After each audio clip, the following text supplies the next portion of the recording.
वंदे मातरम। इसके पहले हमने जो हैरड की थ्योरी है, हैरड का जो मॉडल है आर्थिक समृद्धि का, उसको हमने एनालाइज़ करने के लिए बता दिया कि कैसे एनालाइज़ होगा, उसमें समस्याएँ क्या थी, उनका रिजल्ट क्या था। देन उसी के साथ-साथ जैसे कि जिस स्थिति में, जिस समय में हैरड बना रहे थे अपना मॉडल, तैयार कर रहे थे, चिंता व्यक्त कर रहे थे, अपनी थ्योरीज़ को बना रहे थे, उसी पैरेलल उसी के समय एक रशियन अर्थशास्त्री जिसका नाम एविस डोमर, उन्होंने आर्थिक समृद्धि की प्रक्रिया के विश्लेषण हुए तो उन्होंने भी एक मॉडल को विकसित किया। This is a coincidence. देखो एक ही साथ दोनों हो रहा था, सोचिए, क्योंकि पहले तो फ़ोन की ज़माना भी तो फ़ोन वगैरह का ज़माना नहीं था। और एक अगर मान लीजिए इस समय की बात होती कि अगर मान लीजिए फ़ोन की ज़माना होता तो इसका समझ लेते कि मान लीजिए जो अगर आप हैरड बोल रहे हैं और फिर जो डोमर बोल रहे हैं, हो सकता है इनमें कोई कन्वेक्शन हो, मतलब कि कॉन्ट्रैक्शन हो, कन्वर्सेशन हो बीच में, और फिर दैट्स वाई इन लोगों ने दिया। लेकिन उस समय तो मोबाइल भी नहीं था और दोनों पैरेलल तैयार कर रहे थे अपना अपना मॉडल। This is coincidence. और जब दोनों ने पैरेलल किया तो बाद में जब दोनों की जब उन्होंने दुनिया के सामने रखा तो बाद में पता चला कि दोनों एक ही रिजल्ट्स देते हैं। दोनों पैरेलल, मतलब इन्होंने भी उन्हीं के पैरेलल बता रहे थे। जब दोनों एक साथ उन्होंने वर्ल्ड के सामने रिप्रेजेंट किया अपने मॉडल को तो बाद में पता चला कि नहीं, तो हैरड ने कहा कि नहीं, ये हमारे बातें जो हम कर रहे हैं उसी को ये प्रदर्शित कर रहा है। दैट्स वाई जब दोनों को हम पढ़ते हैं तो दैट इज़ हैरड और डोमर के माध्यम से हम लोग पढ़ते हैं। हैरड डोमर मॉडल इसे हम बोलते हैं, ठीक है। चलिए, अब इसमें इन्होंने क्या किया कि इन्होंने भी जिस प्रकार से उन्होंने बताया था, जैसे कि मान लीजिए अगर हम उसकी बात करें कि हैरड की, तो हैरड ने क्या कहा था, तो सेम वैसे ही है। लेकिन देखिए यहाँ पे हैरड ने क्या कहा था, हैरड ने माना था कि जो जी है ना, ग्रोथ को इन्होंने जी से दिखाया है, जी से, समझ रहे हैं। ग्रोथ को हैरड ने किससे दिखाया, जी से। और क्या मतलब था इसका, ये था मतलब भी टेक्नोलॉजी को दिखा रहा था या सेविंग को बता रहा था, अर्थात किसी देश में सेविंग कितना हो रहा है और उसके राष्ट्रीय आय का, और दूसरा है कैपिटल आउटपुट रेशियो कैसा, अर्थात टेक्नोलॉजी कैसा, उसके हिसाब से ग्रोथ निर्भर करती है। लेकिन अगर इन्होंने क्या कहा, अर्थात ये पॉसिबिलिटी को बता रहे हैं ना, जैसे GW आप देख रहे हैं तो एक है तो जी ये है और एक है GW है, तो ये क्या है, एक्चुअल में है। लेकिन लोग कितना पाना चाहते हैं, अर्थव्यवस्था के जो निवेशक है वो कितना, चूंकि निवेश के द्वारा ही तो ग्रोथ बढ़ेगी, तो निवेशक कितना चाहते हैं, दैट्स वाई GW। तो ये क्या देती है, पॉसिबिलिटी देती है। भले ही जो आर्थिक प्रक्रिया वास्तव में जो आर्थिक संतुलन होता है वास्तव में होता नहीं है परमानेंट, लेकिन ये जो आप देख रहे हैं ना GW, ये क्या दे रहा है, ये दे रहा है कि मतलब वास्तव में कितना होना चाहिए। और जो हैरड ने कहा था कि वास्तव में जो ग्रोथ होना चाहिए वो GW होना चाहिए, अर्थात जितना निवेशक चाहे उतना होना चाहिए, तब देश क्या होगी, और तेज़ी से और गुणात्मक तेज़ी से आगे बढ़ेगा, मल्टीपल टाइम। तो इन्होंने क्या दिया, रे ऑफ होप कि ग्रोथ हो सकता है, मतलब कि ग्रोथ एक प्रकार से इन्होंने बताया कि ग्रोथ कितना होना चाहिए, ये वाला GW होना चाहिए। लेकिन इन्होंने कहा था होता नहीं है। लेकिन अब यहाँ पे देखिए एक इंटरेस्टिंग बात, डोमर क्या कर रहे हैं कि होता कैसे। जैसे इन्होंने तो बता दिया कि GW अर्थात ग्रोथ GW होना चाहिए, अर्थात इन्होंने बताया। और इसके लिए क्या करें, ये कौन बता रहा है, डोमर बता रहे हैं। इसके लिए उन्होंने बताया कि इन्वेस्टमेंट करें। डोमर ने क्या बताया, इन्वेस्टमेंट करें। तो इन्होंने जो है ग्रोथ के माध्यम से संतुलन बताया है। और ग्रोथ के लिए क्या जरूरी है, निवेश का भी ग्रोथ जरूरी है, अर्थात निवेश जरूरी है। निवेश का ग्रोथ मतलब निवेश का बढ़ना, निवेश का बढ़ना मतलब निवेश होना, तो निवेश होना जरूरी है। ग्रोथ GW अर्थात वारंटेड ग्रोथ के लिए क्या जरूरी है, निवेश, दैट्स वाई। अर्थात ये बताते हैं कि ग्रोथ कितना जरूरी है हैरड, और ये बताते हैं कि उसके लिए क्या करें, तो निवेश। इन्होंने निवेश के माध्यम से संतुलन बताया, उन्होंने ग्रोथ के माध्यम से। लेकिन दोनों किसकी बात कर रहे हैं, अल्टीमेटली ग्रोथ की। चलिए डोमर की बात हम देखते हैं। अब यहाँ से आपको क्लियर हो गई होगा बैकग्राउंड। अब यहाँ पे इन्होंने इसको समझाने के लिए तीन, देखिए जैसे कि अभी हमने इसके पहले भी जो हैरड का सिद्धांत दिया तो उसमें 2-3 थियरी, जैसे कि बेस था। बेस मतलब कि 2-3 पॉइंट था जिसके आधार पे हमने इसका अध्ययन किया था हैरड के मॉडल का। अब यहाँ पे भी बेस होगा। देखिए सबसे पहले तीन हिस्सों में हम इसको बांटते हैं इस थियरी को। सबसे पहले उसका आधार देखेंगे, what is base of, base मतलब एजम्पशन ही तो बेस होता है किसी थियरी का। दूसरा प्रारूप में संतुलन की समृद्धि दर, अर्थात संतुलन कब होगा प्रारूप में मॉडल में, उसको हम देखेंगे। तीसरा संतुलन की समृद्धि दर, मान लीजिए अगर हमने होगा कैसे, तो हमें प्रारूप चल गया दूसरे में, लेकिन तीसरे में उसके प्राप्त कैसे करें, दैट्स वाई इसको भी हम देखेंगे। तो 3 प्रकार के 3 स्टेप में हम इसको देखेंगे। चलिए शुरू करते हैं। बचत इस प्रारूप का आधार या एजेंशन तीन है। एक है बचत गुणांक, निवेश गुणांक और निवेश की दोहरी भूमिका। ये 3 चीज़ है। व्हाट इज बचत गुणांक?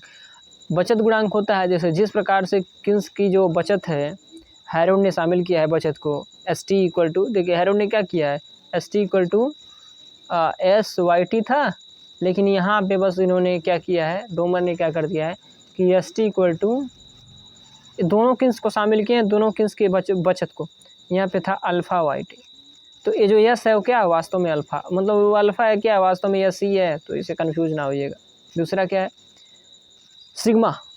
सिग्मा को इन्होंने क्या कहा, इन्होंने ग्रोथ बताया। सिग्मा को क्या किया कि निवेश की संभावित सामाजिक औसत उत्पादकता, निवेश की संभावित सामाजिक औसत उत्पादकता, अर्थात इन्होंने एक्सपेक्टेड बताया है, अर्थात potential social average investment productivity, अर्थात निवेश की प्रोडक्टिविटी को देख रहे हैं मुख्य रूप से। अगर बोलें तो निवेश की प्रोडक्टिविटी को बता रहे हैं। जो सिग्मा क्या बता रहा है, निवेश की प्रोडक्टिविटी को, अर्थात डेल्टा आई में परिवर्तन के, निवेश होने से डेल्टा आई में परिवर्तन कितना होगा, अर्थात निवेश जितना होगा उसके कितने गुना आय परिवर्तन होगा, दैट इज प्रोडक्टिविटी। इसे हम इन्वेस्टमेंट मल्टीप्लायर बोल सकते हैं। इन्वेस्टमेंट मल्टीप्लायर क्या बताता है, यही बताता है कि निवेश में चेंज होने से आय में कितना परिवर्तन होगा, दैट्स वाई, बस वही है। जो सिग्मा है क्या बता रहा है, प्रोडक्टिविटी बता रहा है, ठीक है। आई की आई बढ़ने के फलस्वरूप आय में कितना परिवर्तन होगा, इसी इन्वेस्टमेंट मल्टीप्लायर की तरह, ठीक है। चलिए अब हम देखते हैं निवेश की दोहरी भूमिका। दूसरा जो सबसे इम्पोर्टेंट है, तीसरा निवेश की दोहरी भूमिका जो तीसरा स्टेप।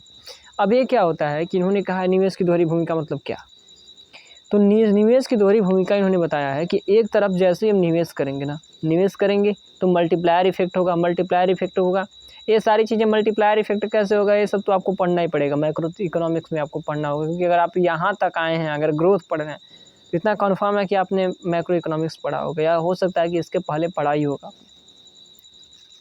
ठीक है, क्योंकि वैसे ग्रोथ तो आना पॉसिबल नहीं है।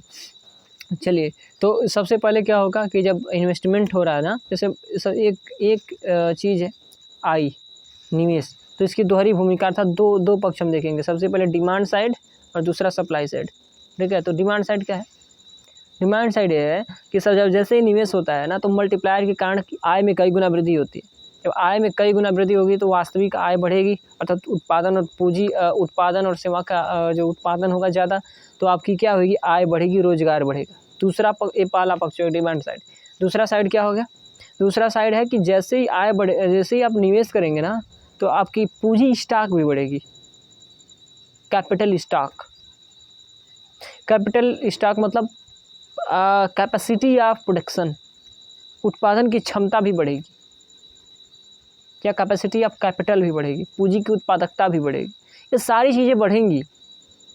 पूंजी कैपिटल स्टॉक कैसे बढ़ेगा, देखिए अगर आप निवेश कर रहे हैं ना, तो आप केवल वस्तुओं और सेवाओं के रूप में नहीं करेंगे, टेक्नोलॉजी में भी निवेश करेंगे। अब वस्तुओं और सेवाओं की वैसे ही तो उत्पादन होगा नहीं, अब कब होगा, जब आप पूंजी में भी निवेश करेंगे, अर्थात पूंजीगत व्यय जब करेंगे तभी जाके वस्तुओं और सेवाओं के उत्पादन होगा। क्योंकि पूंजीगत व्यय, देखिए कैपिटल गुड्स होता है ना एक, तो कैपिटल गुड्स में निवेश क्यों किया जाता है, कैपिटल गुड्स वह गुड होते हैं जो उपभोग वस्तुएं उसको बनाने में सहायता करते हैं, अर्थात उसमें भागीदारी, उन्हीं के माध्यम से उपभोग वस्तुओं को बनाया जाता है, समझ रहे हैं। तो आप इस चीज़ को समझिए कि जैसे ही इन्वेस्टमेंट बढ़ता है, दूसरा क्रिया भी बढ़ती है कि कैपिटल स्टॉक में वृद्धि होती है, प्रोडक्टिव कैपेसिटी बढ़ती है, क्योंकि नई टेक्नोलॉजी हम लोग बनाते हैं, जब निवेश करते हैं तो टेक्नोलॉजी में निवेश करते हैं, नई मशीनों में निवेश करते हैं जो जिसकी उत्पादकता अच्छी हो, तो इसीलिए हमारा क्या बढ़ता है, कैपिटल स्टॉक बढ़ता है, कैपेसिटी ऑफ कैपिटल भी बढ़ता है, क्या उत्पादकता भी बढ़ता है, प्रोडक्टिविटी बढ़ती है, ठीक है। तो ये क्या हो जाएगा, सप्लाई साइड। समझ में आ रहा है ना, तो बस यही है, बस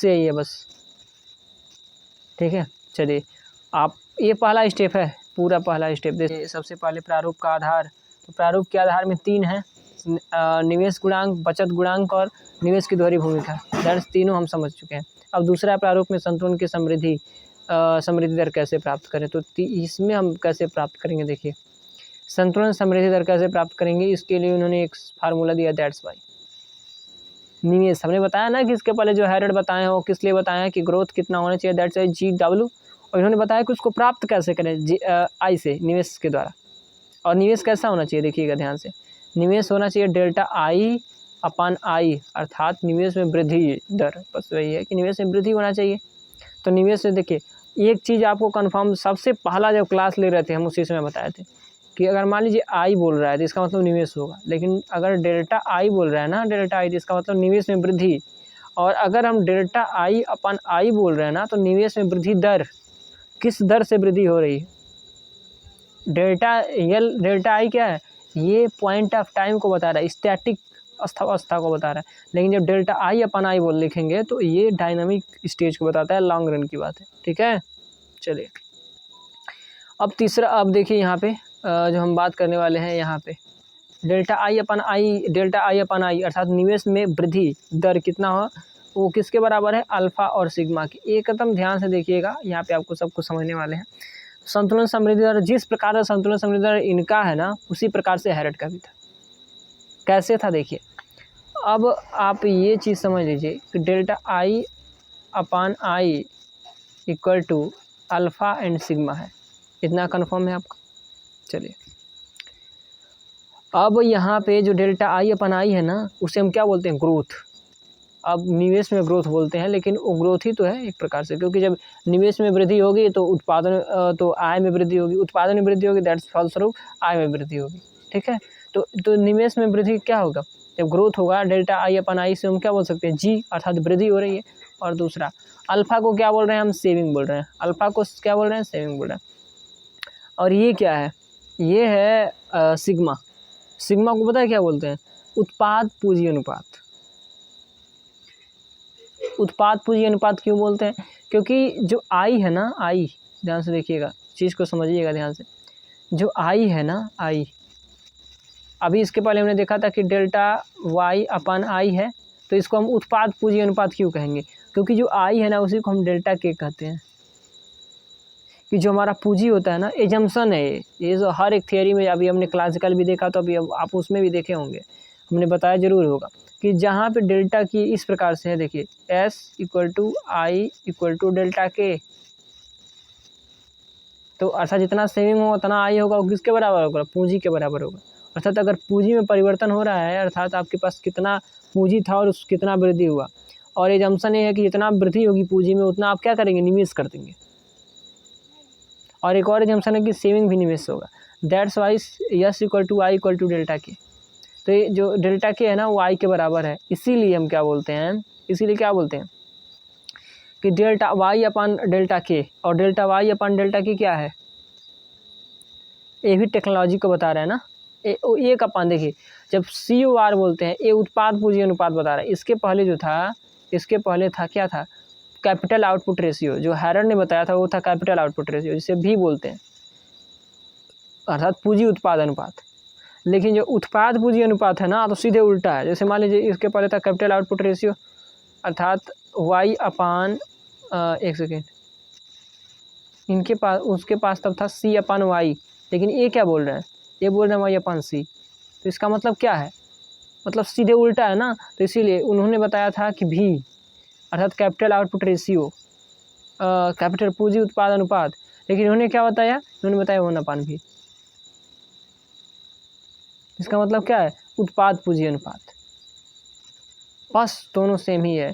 तो इसीलिए हम इसे क्या बोल रहे हैं, अल्फ़ा का मतलब क्या है यहाँ पे, डेल्टा I मतलब, डेल्टा I अपन I मतलब क्या हो जाएगा, ग्रोथ। और अल्फ़ा का मतलब क्या है, अल्फ़ा मतलब यस, और इनटू सिग्मा का मतलब क्या है, उत्पाद पूंजी अनुपात। तो जो ये भी क्या बता रहा है, टेक्नोलॉजी को बता रहा है। देखिए पूंजी उत्पाद अनुपात का है या उत्पाद पूंजी अनुपात का है, ये दोनों क्या बता रहा है, टेक्नोलॉजी को बता रहा है। समझ में आ रहा है, तो इसे हम क्या बोल सकते हैं, इंटू 1 अपान भी, और फिर वो G इक्वल टू क्या हो जाएगा, अल्फ़ा अपान, या अल्फ़ा को हम S बोल सकते हैं, S अपान भी, या अल्फ़ा अपान भी, या फिर क्या होगा, G बराबर S अपान भी। तो संतुलन में फिर यही, संतुलन में क्या है, वही फार्मूला हमको मिला। तो जो डेल्टा I अपान I है इक्वल टू कितना हो गया, अल्फ़ा अपान सिग्मा। हमें उम्मीद है कि आप लोगों को सारी चीज़ें समझ में आई होगी। चलिए अब यहाँ पे देखते हैं संतुलन दर की प्राप्ति कैसे करें। तो बस यही है, ये वाला सारा थियरीज है, कैसे प्राप्त करेंगे आप यहाँ पे देख लें। इन्होंने बताया कि निवेश की दोहरी भूमिका के द्वारा, निवेश की जो दोहरी भूमिका आता है डिमांड साइड सप्लाई साइड, हमने डिमांड साइड और सप्लाई साइड पढ़ा कि एक पढ़ाया था हमने मांग प्रभाव और एक बताया था दूसरा सप्लाई पक्ष पूर्ति पक्ष। डिमांड पक्ष क्या है, जब राष्ट्रीय आय बढ़ती है, हमने सब अभी बताया है टेस्ट। तो उसमें क्या है, डेल्टा वाई को अगर प्रदर्शित करें, डेल्टा वाई क्या है डिमांड पक्ष में, कि जब हमारा मतलब कि जब सारी निवेश होती है तो क्या होता है, हमारा राष्ट्रीय आय बढ़ता है, डेल्टा आई बढ़ता है, और डेल्टा आई इक्वल टू क्या बताया कि 1/अल्फा इंटू डेल्टा आई। देखिए डेल्टा आई, इसका मतलब पता है कि अभी यहाँ पे जाने के लिए ना आपको एक चीज़ समझना होगा, इस PDF में लिखा है, पता है क्या, कि delta Y upon I equal to delta I equal to 1/अल्फा। अल्फा क्या है, सेविंग। ध्यान से देखिएगा इन्होंने क्या लिखा है। तो इन्होंने बताया है ना कि निवेश की पहली भूमिका है, मांग पक्ष की बात है, दोहरी भूमिका के माध्यम से उन्होंने संतुलन स्थापित किया। पहली भूमिका है मांग पक्ष प्रभाव। तो निवेश में डेल्टा आई से मतलब कि डेल्टा आई अर्थात वाई में आई में परिवर्तन होने से वाई में कितना प्रभाव पड़ा, ये डेल्टा वाई अपन आई बता रहा है। यहाँ पे ध्यान से देखिए, यहाँ पे भी देखिए, उसमें मत देखिए, delta Y upon delta I बता रहा है कि निवेश में परिवर्तन से आई में कितना परिवर्तन हो रहा है, दैट इज ए है। और दूसरा है इसके इक्वल टू कितना, 1/अल्फा। 1/अल्फा क्या है, ये सेविंग अल्फा हमने आपको बताया कि सेविंग को बता रहा है। और देखिए क्या बता रहा है, ये ऐसा 1/अल्फा क्यों है, क्योंकि जो आय है ना और सेविंग है उसमें विपरीत संबंध है। अगर नेशनल इनकम बढ़ रहा है, मतलब कि जो डेल्टा आई है वाई है, अर्थात जो रियल इनकम अगर बढ़ रहा है ना, तो इसका मतलब सेविंग कम हो रहा है। इसका मतलब अगर रियल इनकम बढ़ रहा है, इसका मतलब आप निवेश ज़्यादा कर रहे हैं, और जब निवेश ज़्यादा करेंगे तो इसका मतलब आप सेविंग कम करेंगे। तो ये डेल्टा आई में परिवर्तन हो रहा है, डेल्टा वाई में परिवर्तन है, इसका मतलब निवेश ज़्यादा हो रहा है। अगर इसमें ज़्यादा परिवर्तन होगा डेल्टा वाई में, इसका मतलब निवेश ज़्यादा बढ़ेगा। निवेश ज़्यादा बढ़ेगा तो इसका मतलब सेविंग कम होगा। आपके पास 50 रुपया है, 50 रुपया समझा रहे हैं, 50 रुपया है, और आप और यहाँ पे एजम्पशन है किया, तो आप उसे निवेश करेंगे या तो सेव करेंगे, ठीक है। दो ही आप चीज़ कर सकते हो। तो आप क्या करेंगे, अगर 50 रुपया आप अगर मान लीजिए 50 रुपया, अगर 10 रुपया अगर आप निवेश कर रहे हैं, इसका मतलब 40 रुपया सेव कर रहे हैं। और अगर मान लीजिए 20 रुपया निवेश कर रहे हैं तो इसका मतलब 30 रुपया सेव कर रहे हैं। अगर 40 रुपया निवेश कर देना है तो 10 रुपया सेव कर रहे हैं। अर्थात दोनों में विपरीत संबंध है ना, कि जितना निवेश कर रहे हैं उससे कम सेव कर रहे हैं। अगर आधा निवेश कर रहे हैं तो आधा सेव कर रहे हैं, तो दोनों में विपरीत संबंध है। दैट्स उसी को बता रहा है कि डेल्टा अगर निवेश करेंगे तो आय बढ़ेगा, इसका मतलब सेविंग कम है, सेविंग कम होगा, समझ रहे हैं ना। दैट्स वाई कि अगर इनकम बढ़ रही है इसका मतलब आप निवेश ज़्यादा किए, जब निवेश ज़्यादा किए तो इसका मतलब सेविंग कम किए। तो दैट्स वाई जो delta Y upon delta I है ना, 1/अल्फा या 1/यस, जिसे स्मॉल यस बोलते हैं, सेविंग बोलते हैं। अब देखिए क्या किया है कि जो डेल्टा वाई है वो तो यहीं पे है, लेकिन डेल्टा आई को इन्होंने इस तरफ कर दिया है, दूसरे तरफ। जब दूसरे तरफ हो जाएगा तो पता है क्या होगा, कि 1/अल्फा इंटू डेल्टा आई, और फिर डेल्टा वाई इक्वल टू 1/अल्फा इंटू डेल्टा आई हो जाएगा। बस समझ में आ गया ना। ये बचत गुणांक है और ये मांग पक्ष है। दूसरा है सप्लाई साइड, दैट्स वाई इन्होंने बताया है निवेश गुणांक। देखिए यहाँ पे पूर्ति पक्ष है डेल्टा वाई, हमने बताया कि कैपिटल स्टॉक में वृद्धि होगा, आप समझ रहे हैं। और देखिए यहाँ पे लिखा है कि जब कैपिटल स्टॉक में वृद्धि होगा तो उसे क्या बोलते हैं, डेल्टा के को इन्होंने क्या लिखा है, आई, उन्होंने बताया आपको। तो दूसरा प्रभाव है कि कैपिटल स्टॉक में वृद्धि हो सॉरी।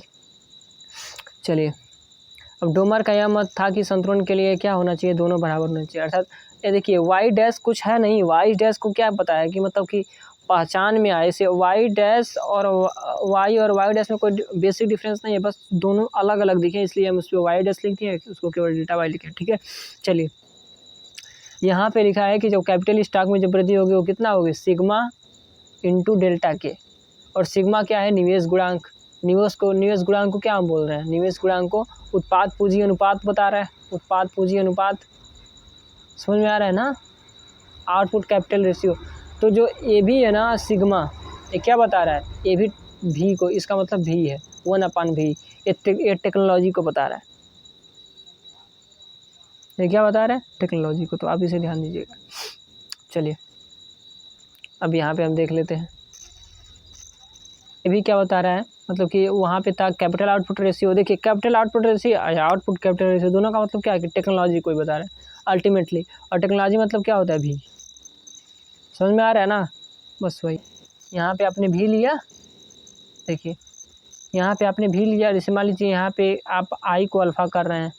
देखिए आई को अल्फ़ा क्यों कर रहे हैं, तो यहाँ पे देखिए यहाँ पे हमने आपको बताया कि आई इक्वल टू क्या होता है, डेल्टा के इक्वल टू यस, या आप बोल सकते हैं कि i equal to yes equal to delta के। ये तीनों की जगह पे कुछ भी तीनों लिख सकते हैं, आई यस और डेल्टा के तीनों। अगर आई की जगह पे यस लिख सकते हैं, यस की जगह पे डेल्टा के लिख सकते हैं, डेल्टा के की जगह पे आई लिख सकते हैं, आई की जगह पे फिर डेल्टा के लिख सकते हैं। तो मतलब इन तीनों की जगह पे लिख सकते हैं, तीनों बराबर होते हैं। ठीक है, जितना सेविंग होता है इन्वेस्टमेंट होगा, उतना इन्वेस्टमेंट होगा, साथ जितना आपका अर्थात उतना ही कैपिटल बढ़ा हुआ होगा। जैसे मान लीजिए डेल्टा के मतलब कैपिटल आपका बढ़ा हुआ है, इसका मतलब क्या है, वो सेविंग, और वही सेविंग क्या होता है, इन्वेस्टमेंट होता है।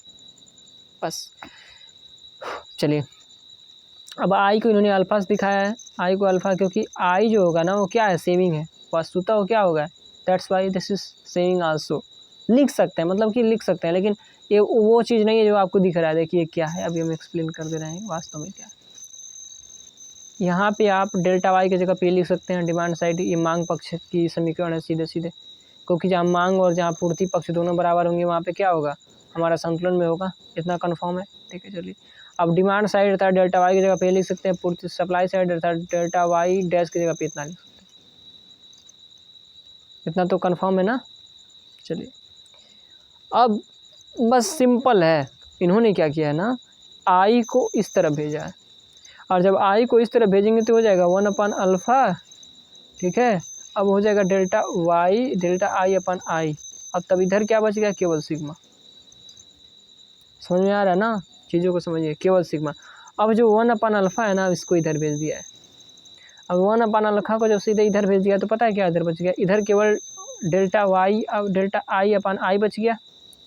देखिए तो इधर केवल क्या बच गया, डेल्टा आई अपन आई, और इधर क्या हो गया, सिग्मा है, और जो 1/अल्फ़ा था वो इधर आके क्या हो जाएगा, ये जो अल्फ़ा ऊपर चला जाएगा, दैट्स वाई ये अल्फ़ा हो जाएगा। तो यहाँ पे कितना हो जाएगा, तब delta I upon I equal to sigma alpha, या हम इसे बोल सकते हैं कि अल्फ़ा सिग्मा, कुछ भी लिख सकते हैं, क्योंकि गुणे में है तो दोनों की जगह पे कुछ भी लिख सकते हैं, कोई प्रभाव रिजल्ट में कोई प्रभाव नहीं होगा।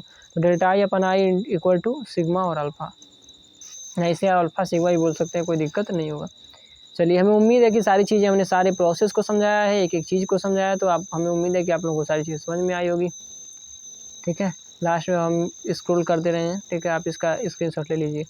चलिए, हमें उम्मीद है सर कि सारी चीज़ें आपको समझ में आ रही हैं। अगर नहीं आए, ठीक है, मान लीजिए अगर नहीं आए तो इसका मतलब है कि शायद हम सही से समझा नहीं पाए, और आप उसका स्क्रीनशॉट ज़रूर लीजिएगा ताकि आप इसे पढ़ लें, जो भी चीज़ें बची होंगी तो आपको पढ़ के समझ में आ जाएंगी। आज के लिए बस इतना ही। देखिए अगर आप हम लोग का जैसे जो परिवार है ना, अगर ज़्यादा बड़ा हो जाए, सब्सक्राइबर ज़्यादा, तो एक टेलीग्राम चैनल बनाते और टेलीग्राम चैनल पे सबको जोड़ेंगे, और फिर जोड़ने के बाद उस पर PDF अपलोड कर देंगे। क्योंकि अभी बहुत कम लोग हैं, हम सोच रहे हैं पहले 1-1.5 हज़ार लोग हों, लेकिन अभी तो हम देख रहे हैं कि जिस तरह वास्तव में जो इस समय हम वीडियो बना रहे हैं, इसमें लगभग 122 लोग के लगभग हैं। तो अभी देखिए ज़्यादा मेहनत तो करना ही पड़ता है, बिना मेहनत के तो कुछ होगा नहीं, लेकिन हम सोच रहे हैं कि मोटिवेशन भी मिले, ताकि अगर आप लोग बढ़ेंगे ना तो हमें मतलब मोटिवेशन मिलेगा, ताकि हम और बढ़िया से काम करें आप लोगों के लिए। ठीक है, तो सारी वीडियो हम उपलब्ध करा रहे हैं, मॉनेटरी का आप कहिए, मॉनेटरी का हो, इंटरनेशनल इकोनॉमिक्स का हो, ग्रोथ का हो, इसके पहले मैंने माइक्रो भी बताया है, और सब कुछ समझा दिया, लगभग सब कुछ, इंडस्ट्रियल इकोनॉमिक्स तक का भी वीडियो हमने डाल दिया है। अगर आप ये सब आपके ऊपर है कि आप कितना देख रहे हैं। ठीक है, अगर आपकी कोई और वीडियो चाहिए तो आप ज़रूर कमेंट बॉक्स में लिखें, हम उसको प्रोवाइड कराने की कोशिश करेंगे। आज के लिए बस इतना ही। वंदे मातरम।